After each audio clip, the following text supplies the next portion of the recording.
Selamat sore teman-teman di NTT. Saya tahu pasti sebagai penderita COVID-19 yang pertama membuat heboh di NTT. Saya ingin sampaikan ini hari ketiga saya ada di rumah sakit melakukan isolasi. Yang pertama, saya sampaikan terima kasih sekali lagi kepada para medis yang ada di sini, manajemen di Rumah Sakit Prof. Yohanes Kupang. Dari pelayanannya saja di dalam sini sudah membuat saya cukup semangat. Saya tahu bahwa tidak mudah untuk mereka mengenakan alat-alat APD itu, bahkan ada yang sudah sampai, walaupun saya baru 3 hari di sini, tapi sudah sampai terkelupas kulit di wajah. Saya sangat memberikan penghargaan, apresiasi, terima kasih banyak-banyak. Saya tidak bisa membalas, para medis luar biasa. Dan saya pada kesempatan ini saya ingin juga untuk menyampaikan beberapa hal, yaitu menyangkut berita-berita atau isu-isu yang beredar sampai detik ini. Teman-teman, bapak mama, kakak adik, saya melihat bahwa banyak sekali informasi yang tidak sampai. Saya maklumi itu karena ini hanya penyampaian sepihak dan melalui media sosial, melalui YouTube. Saya diingatkan dari kemarin oleh senior, teman-teman, keluarga untuk tidak membuka Facebook karena lagi heboh di luar, dan saya ikuti itu. Saya berkomunikasi dengan beberapa orang dekat, keluarga, untuk memastikan mereka sehat. Tetapi saya baru membuka, coba untuk melihat Facebook. Ternyata memang sudah sangat luar biasa perkembangan informasi di luar. Dan pada saat ini saya ingin mengklarifikasi tentang foto-foto yang ada di akun Facebook saya. Nah, untuk foto yang ada di kolam lele itu kolam di samping rumah kami, sehingga teman-teman jangan berpikir bahwa saya ada jalan ke tempat terbuka atau tempat publik. Dan jarak saya pastikan aman dengan anak-anak saya, dengan istri saya, karena sampai saat ini saya belum menyentuh istri saya, dan karena anak saya sudah hampir 2 bulan saya tidak bertemu, dan dia mungkin tidak akan sabar untuk dekat dengan saya. Tetapi saya pastikan waktu itu saya foto dan jarak itu aman. Dan foto yang diposting ucapan selamat ulang tahun itu adalah ulang tahun dari mama aninya Mone, anak saya, mamanya dari Sabu. Dan Mone, saya posting foto itu untuk ucapan ulang tahun, dan foto sudah lama sekali, waktu anak saya masih 1 tahun. Tetapi ulang tahun kan baru kemarin, jadi saya baru ucapkan. Tidak mungkin saya ucapkannya tuh dari saya harus ketemu dan posting foto yang baru. Dan foto atau video saya ada jalan di sekitar rumah, ada laporan saya lihat juga, screenshot. Saya ada jalan dengan anak, betul. Saya dengan Mone, kami dua kali itu keluar, dan itu April awal. Dan waktu keluar, kalau bapak mau perhatikan teman-teman, itu saya pegang kayu, itu 1,5 meter sampai 2 meter. Saya bilang Mone pegang di ujung, Bapak El pegang di yang ujung. Kita tidak boleh baku dekat. Dan kami dua jalan sampai di depan, tetapi kami sampai di padang dan tidak ada interaksi dengan siapa-siapa di situ. Lalu yang berikut karena jalan kedua itu sudah masuk hari-hari akhir dan hari-hari akhir untuk pengumuman atau menerima hasil swab itu, saya dengan Mone jalan lagi tapi sampai di depan, dan itu mungkin ada yang melihat. Kami mohon maaf untuk tetangga, keluarga sekitar mungkin membuat sedikit kegaduhan karena situasi seperti ini, tetapi kami tidak bermaksud apa-apa. Kami jalan sampai di depan dan kami kembali sore itu tanpa ada interaksi kecuali kami membeli sendal untuk Mone yang putus. Dan foto yang berikut tentang saya ada merayakan ulang tahun dengan teman, tetapi bukan yang pertama tadi, dengan adik laki-laki tentara, adik Dodi. Dan itu saya ambil tanggal 9, beberapa menit sebelum saya ambil hasil swab. Karena seperti alasan di video pertama saya sudah merasa bahwa saya sehat, sehingga saya jalan dan saya tidak pakai masker. Waktu itu saya tidak pakai masker karena habis minum dan langsung kita berdiri minta foto. Tetapi turun pakai cuci tangan semua kami lakukan. Kalau memang ada hal-hal yang bertentangan dengan informasi saya di yang awal, mohon dilihat kembali. Selanjutnya, saya sore ini sebenarnya merasa drop secara mental karena saya melihat begitu banyak di Facebook, di WA saya itu banyak dukungan sekali, teman-teman, sahabat, keluarga luar biasa. Saya baru tahu bahwa saya begitu disayangi, saya begitu disupport. Terima kasih banyak. Dan saya seharusnya baik-baik saja sampai tadi pagi. Saya masih telepon, merasa aman, menghubungi teman-teman dekat. Tetapi pagi istri kontak di saya bahwa Oma di rumah, dia ditelepon oleh ketua RT marah-marah kenapa ada saya di sana dan tidak lapor diri. Saya coba menenangkan Oma dan di rumah semuanya tenang, nanti dibantu, didekati oleh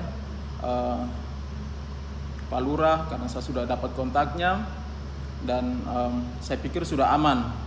Sehingga habis makan siang tadi mau istirahat, tetapi istri kontak lagi bahwa mertua saya yang ada di lapas sekarang, dia harus dikasih masuk di ruang tersendiri, ruang bapinal. Kalau tidak salah itu ruangan untuk napi yang dihukum. Karena apa? Karena adik saya, ponakan saya yang menjemput saya dari bandara, dia perempuan, pergi untuk jenguk, bukan jenguk, tetapi karena bapak dia seorang pensiunan, untuk ambil gaji tanggal 2 April kemarin itu dia harus semacam minta approve atau minta persetujuan dari bapak dan harus ketemu bapak, minta foto. Nah, waktu di sana dia berpelukan dengan bapak, cium hidung dan kembali. Tetapi tadi saya tidak tahu, istri saya sampai sekarang sudah hampir mau 1 jam ini, Oma menangis. Oma menangis karena ada telepon dari lapas, katanya dari kepala lapas Kupang, bahwa Oma dimarah-marah, dan saya sebenarnya tidak bisa tahan lagi karena ini sudah cukup membuat mental kami, mental saya khususnya sudah tidak bisa. Karena kalau dengan saya Kalau dengan saya sendiri tidak masalah, tapi saya akan cukup terganggu kalau mertua saya dan keluarga saya juga sampai dibawa-bawa begitu. Memang tracingnya bagus, tetapi ini sudah masuk ke sesuatu hal yang menurut saya harus dilihat kembali, karena mertua saya ditempatkan di ruangan khusus dan sepengetahuan kami ruangan itu akan diberikan kepada napi yang dihukum, napi yang sudah di dalam dan dihukum, dan juga dilarang untuk berkomunikasi selama 14 hari ke depan. Saya mohon melalui video ini ada yang bisa meneruskan, tolong ditindak atau dilihat lagi apakah memungkinkan untuk walaupun ditahan di ruangan hukuman di dalam, ini salah saya karena saya harus pergi ke Jakarta dan mengikuti kegiatan yang menurut saya bermanfaat bukan untuk saya saja, tetapi saya membawa virus ini, saya terpapar di sana kemungkinan besar, dan ini dampaknya sampai di mertua saya. Cukup saya sudah kehilangan bapak saya, jangan sampai mertua saya juga merasa menjadi susah karena kehadiran saya di Kupang. Dan mohon bapak bisa menelpon mama, oma, opa bisa telepon oma nanti, dan oma tidak begitu stres karena sampai sekarang oma masih menangis karena dia berpikir yang pertama dia dihukum, bapak dihukum, opa dihukum, yang kedua dia tidak bisa kontak. Saya masih lebih baik karena ada di dalam isolasi tapi masih bisa berkomunikasi, sedangkan opa sudah tidak bisa berkomunikasi dengan oma.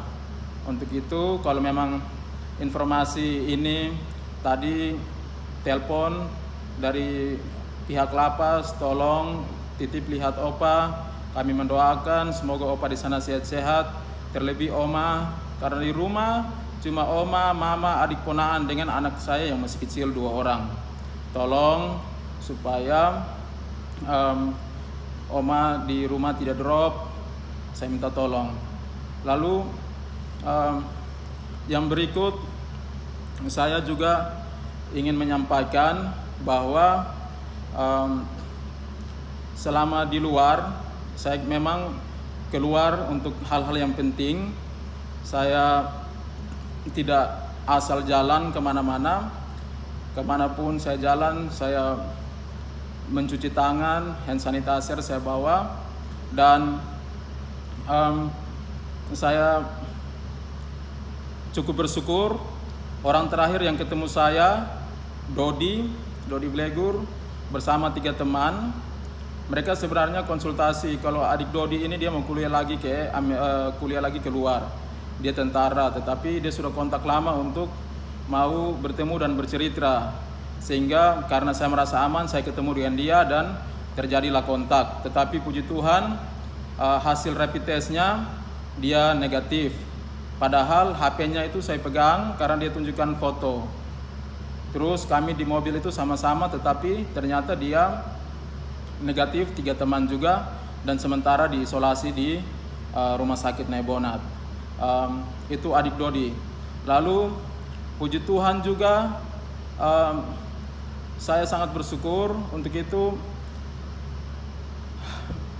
Saya sangat bersyukur karena istri dan adik kemarin sudah ikut rapid test dan hasilnya mereka dinyatakan non-reaktif.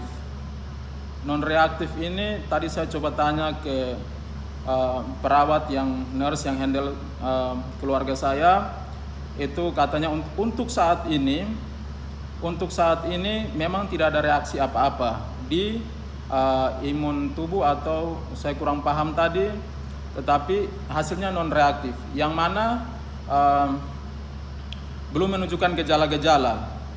Saya tetap berdoa supaya ke depan hasilnya tetap negatif, karena sekarang negatif. Istri dengan adik ponaan yang jemput saya yang ke lapas tadi itu semua negatif, dan saya doakan dan mohon doa semua bapak mama kakak adik mereka tetap negatif dan